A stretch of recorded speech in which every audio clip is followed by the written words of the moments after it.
Hey Lionhearts, it's your old pal Jordan the Lion. How are you all doing today? I hope you said well.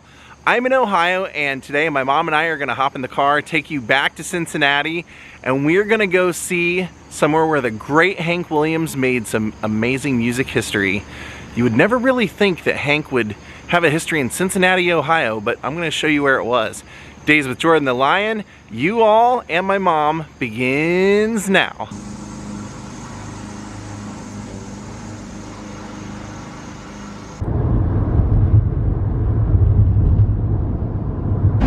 So here's our next historical location.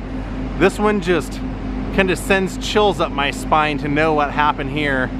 On the second floor, this used to be Hertz Studios, and Hank Williams, the great Hank Williams, recorded 2 sessions here, one in December of 1948 and one in August of 1949. Now this studio was a local studio, and it was one of the only commercial recording studios in the area, and Hank loved this studio.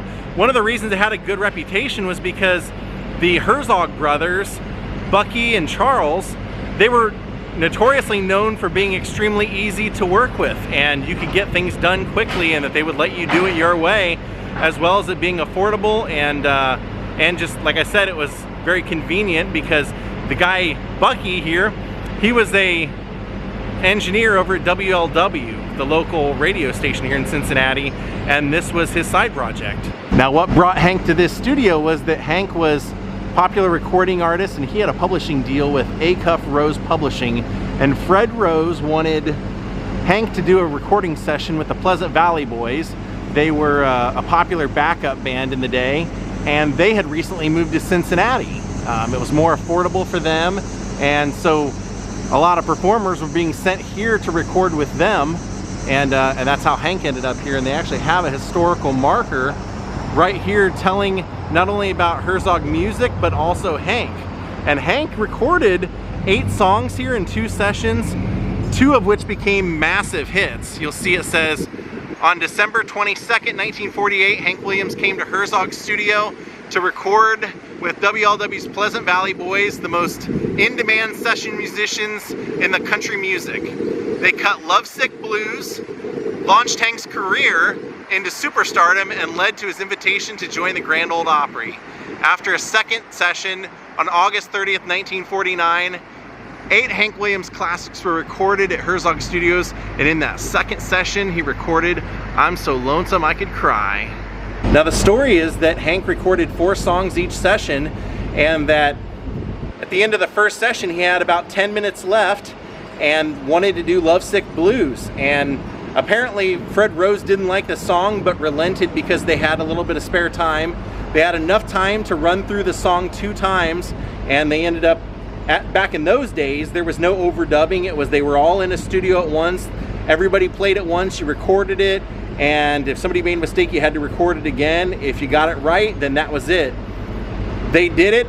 Apparently Fred didn't like the song originally because it was kind of an odd meter, but it ended up becoming a hit, and like you saw up on the placard, that was what got Hank in at the Grand Ole Opry. So on this side it says the studio lasted from 1945 to 1955, and Bucky Herzog, a WLW radio engineer, opened Cincinnati's first commercial radio recording studio with his brother Charles on the second floor of this building, 811 Ray Street, working with artists from Sid Nathan's King Records, WLW radio musicians, and visiting performers. Herzog recorded country music before Nashville here. Landmark sessions by Flatt and Scruggs, Bull Moose Jackson, the Delmore Brothers, Patty Page, and Hank Williams recorded here. But also, so did Rosemary Clooney, because she was from the area. And it all would have happened right there on that second floor. So from what I understand now, that second floor, they use it for events. They let people rent it out for different art shows and musical events because they want the history of the music that was once there to live on.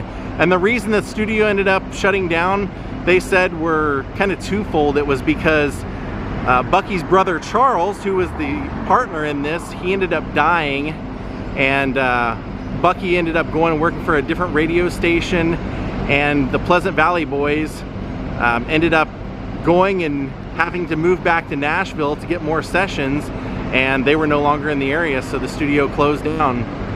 Brief 10-year history, but we got I'm So Lonesome I Could Cry and Lovesick Blues out of this place. So cool. You never really think of Hank Williams being a Cincinnati recording artist, but those two songs are iconic. So happy to get to see this place. And we can't go in because, as you'll see here, online it says that they've been temporarily closed for quite some time now. But the name lives on. And that, my friends, will do it for us down here in Cincinnati. Now I'm gonna take my mom out for a bite to eat and explore a new restaurant. You guys wanna come along? Let's do it. As we're driving out of Cincinnati, look at this area. Isn't this great? Beautiful. Almost feel like you're in London. Now we're headed to a local family-owned diner called the Blue Jay Cafe that I have been recommended by my friend Kevin, who also sings the theme song for my show. He's in 84 Nash. Thanks, Kevin. Does that say Mount Airy? We going to Mount Airy, North Carolina? Where'd that happen? Look at that great north side mural. That's awesome. All right, here it is, right next to Shake It Records. I may have to check that out on my way out. We're gonna hit this cafe right here, the Blue Jay Cafe, Blue Jay Restaurant. I'm excited to try this, and I'm noticing that on their specials it says cordon bleu. I might go for that today. Chicken cordon bleu with mashed potatoes. I'm loving the feel of this place already. It's very old school. Original family still owns it, and it's got the lunch counter up there and everything. I love it. Can't wait to see what the food's like. Going strong since 1967, it says here. Let's see what's on the menu. I know they're known here also for their Cincinnati chili, so I might be tempted to go for that too, but this is a breakfast lunch place, so I think they close at 3 p.m. Oh yeah, there's the cheese conies and stuff. Well, I did go with the chicken cordon bleu. My mom actually did the same exact thing. We went for the same meal, but I added the cheese coney just because any place that makes the Cincinnati chili, I want to kind of compare it against the Skyline chili standard. But boy, that looks great. I actually really like this. I think it's probably better than Skyline. A little bit sweeter, and that's what I like about it. The chicken cordon bleu, actually everything is wonderful. The food's really good. I think the special was definitely the way to go today. What a great meal. And I'm loving this art over here, starting with this guy.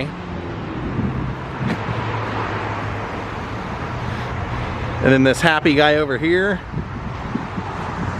Pretty cool. Look how cool this place looks. All the great musicians they're memorializing up there. I see Hank Williams, Velvet Underground, and then look in here. Very cool. And that's how two flowers really should get along, over a nice meal. That Elvis lamp, that's great. Other than the mask, I really love the lamp. And that chair. Wow, this place is great. Look at James Brown, that's great. And that's a young Elvis.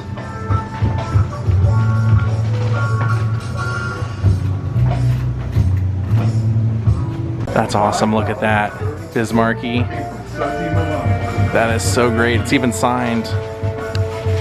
And check that out, 2 original Daniel Johnstons. Those are his hand-drawn marker drawings. And take a look at this. For one, look at that. Ghetto Blaster, it looks like an ice sculpture. But look, the acid test with Allen Ginsberg.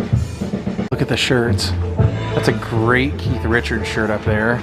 Smoking a cigarette. They got a Brian Wilson Pet Sounds, and even a Roy Orbison. I love all the artwork in here. That's Fats Domino playing Ain't That a Shame on piano on top of his house, on top of his studio. With his pink caddy out there. Ray Charles. Look at that Cheap Trick shirt.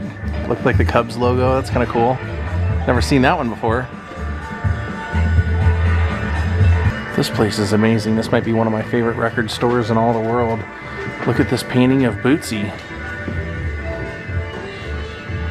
And look at that Hank Williams at the Grand Ole Opry poster. Pretty freaking cool too. These drifting cowboys. Check out this pinball machine. That's a Beatles pinball machine. I've actually never seen this one, called Beat Time. Huh. And how awesome are those? That's Johnny Ramone and Hank. God, that one's amazing. I'm looking at all the show posters. I'm seeing John Spencer Blues Explosion, and I'm seeing Superchunk, which is cool up there. And then I'm like, the Colonel? It's Colonel Sanders.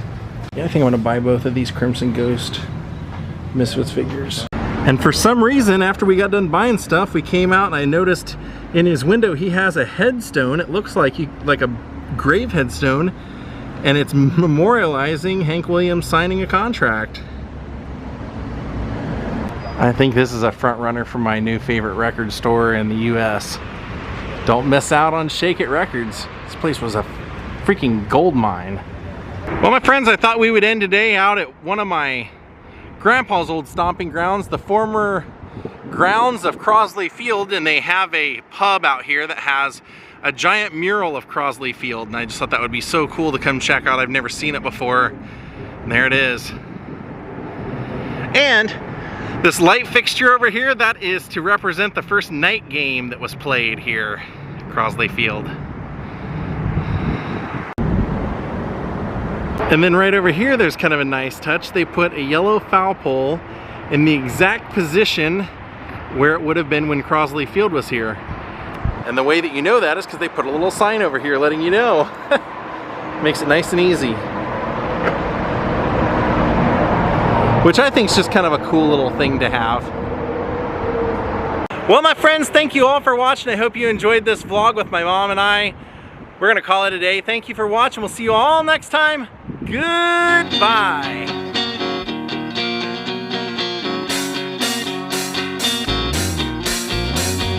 Vegas,